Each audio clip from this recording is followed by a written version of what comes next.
What's up? We back with another episode of 411 Uncut. Today, I got a very special guest right here on the couch, an Uptown member, okay? UniverseDQ in the building. What's going on? What's going on? It's UniverseDQ. Y'all know the name. How you doing? I'm doing great. I'm doing good. You know what I'm saying?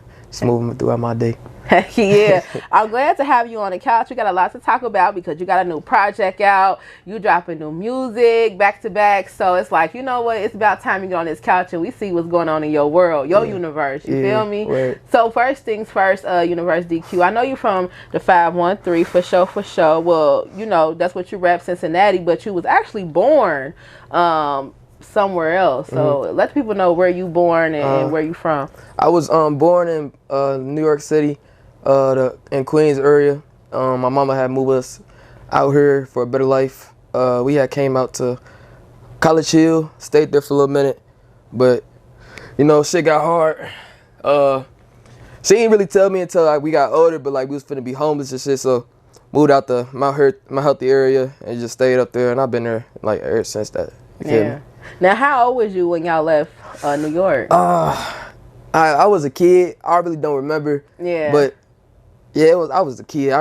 Before I even had a childhood for real, just a little baby for real. You was a baby. Yeah, for real. Now, do you ever get to go back? Did your mom ever take you back? Yeah, to New York? we you got go. A lot of family. We go every year. I still got family live out there, so we finna actually go back real soon. And now that I'm older and I got music, I go out there and handle some music shit, whatever. My uncles always be calling me like, "Hey, come out here, nephew. I got some shit set up." Boom, boom, boom. Like, yeah, I'm a. When I get some time, I'm gonna come out there. Boom, boom, boom. That's what's up to have family. You know, in both. Now, did she have family here too, or was it? Nah, my pops had family. My pops, all they family live over here, but I'm not. I don't really know my daddy's side of the family. I only really know my mama's side. So, I remember one time, it was a crazy story. I was talking to my cousin. I ain't know it was my cousin until my people told like, "That's your cousin," this and this and that. I'm like, wow, I don't know none of my daddy side for real, just the older motherfuckers for real, not nobody my age. Wow, so, see, that's why I pay to know your people. Yeah, word. You gotta know your people. Now, when you moved here as a kid, was it just you and your mom, or you got siblings? It was me, my big sister, my little brother, and my mama. It was just us. So y'all four. Yeah, and then she had found a new relationship with her current boyfriend, her man right now, and that's why I met my stepbrothers and sisters. So yeah, we just all been. Now we got a little brother they just had a baby with, so he like 9, 10. Okay. So yeah, it's just been us for real. So is you like the oldest boy? I'm the oldest boy. Yeah, okay. I'm the oldest boy.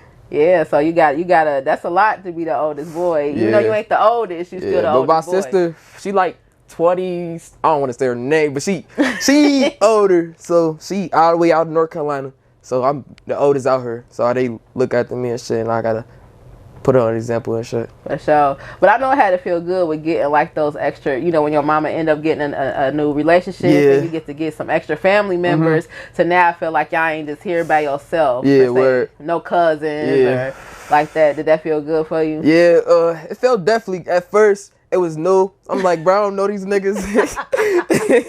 But I'm like, they cool, grew up together, so this and this and that. Yeah. So that's how it went. So now y'all locked in. Yeah, locked in for life, forever. That's what's up. Now, in high school, you said you went to Mount Healthy High School. That's the same high school I went to, okay? Yeah. So I know what it's like in Mount Healthy for sure, but what was you into, per se, as a kid in Mount Healthy? So at first, I was jumping from school to school. I got kicked out of a lot of schools. I was going to Princeton.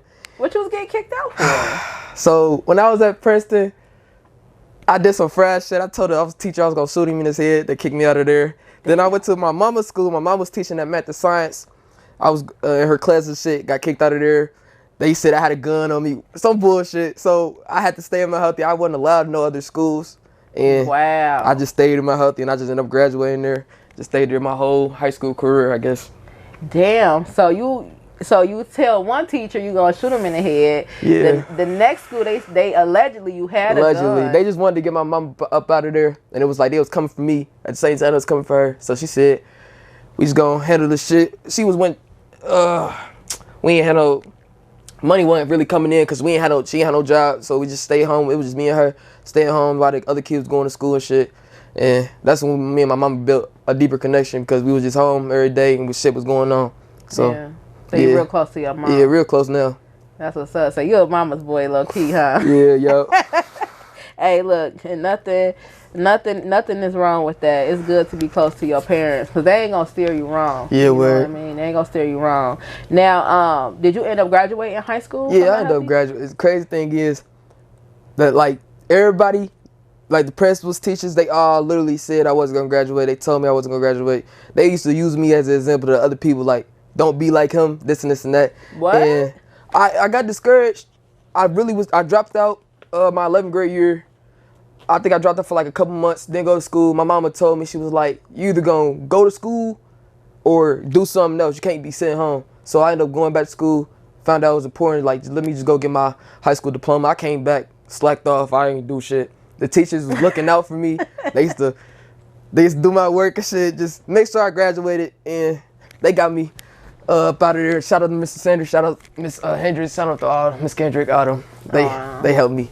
That's what's up. Yeah. I will say the teachers, they dedicated and they willing to help you graduate and make sure you get across that stage. Yeah, for sure. For sure. That's what's up, man. Now, once you graduated, what was you into? Because now, you got a lot of time on your hands. Now, what was you into? When I graduated, like my later years of high school, I was doing a lot of shit you weren't supposed to do. So I was used to that shit. So when I got out, I'm like, bro, I ain't got school to go to. Nobody telling me I need to be here at a certain time. Got a lot of trouble. Police, other shit I wasn't supposed to be in. And my mama, me and her had a heart-to-heart conversation like, you could die. You could be in jail. Boom, boom, boom, but you neither one of them. Choose your path. You got a talent and music. Just do that shit. And I ain't listen to her. Of course, as a kid, you're not going to listen. But yeah. I'm like, I ain't got nothing else to do. I ain't playing basketball. I ain't doing nothing. I don't want to be in the streets for the rest of my life. I want to make some. And my little brothers was looking up to me. So that's when, you feel me? I'm like, yeah, let me just take this serious and really do this shit for my family instead of just me. Yeah, because, Cincinnati is a dangerous city. Yeah, most definitely. And you can really get caught up into the bad things real quick, hang out with the bad crowd real quick. So did you end up catching any cases, or were you just kind of just getting in contact with some police? But I mean, I got into a couple little cases. They all got dropped. Luckily, they was all before I was 18. So I remember one time I was working at Panera Bread, and I think it was my senior year. I ain't had no money for new school clothes, this and that. We ain't had no money. And what I was working, I was getting paid like $11, $10 an hour. I was getting paid like $200-$300 a week. Every 2 weeks. That ain't nothing to get no school clothes. So I seen this lady card on the table. I ended up taking it. I went to go splurge. I was buying hella outfits. I was buying my brother clothes for school, buying my brother shoes, buying my shoes, everything. I was looking out for everybody because you feel me, and I ended up getting caught. Damn. But the lady, she was like, I could tell he a good person. I spent a lot. They said it was a felony. So I spent a lot of money. How much money did you spend on this lady? I can't even remember, but they said I could have went up to under $100K. I was splurging. I ain't gonna lie. I was going in here. I'm like, oh shit, this going through. I called my people and said, hey, what y'all want? They called back and said, I want this. I came back with hella shit. Damn. My mama, real nigga, she made me take it all back. The judge I had, she was cool because it's like her second time seeing me, and the lady was like, I don't really want this on his record forever, so they end up just dropping all the charges. Wow. And yeah, but that wasn't the last time I got in trouble. But I'm cool now, so yeah. I ain't fighting no cases. I've been staying out the way for the past couple years, so. That's good. Yeah, because that's crazy. They could have gave you a felony, but definitely. She let you say, you know what, I'm going to drop this, and hopefully he get back on the straight and narrow. I was in school, because I think this time, I didn't really get to go to court. We sent a Zoom call, and I was next to my principal, Mr. Myers, and I was talking to the judge. He was like, it was like going to be a minimum 2-3 years that I was going to be serving.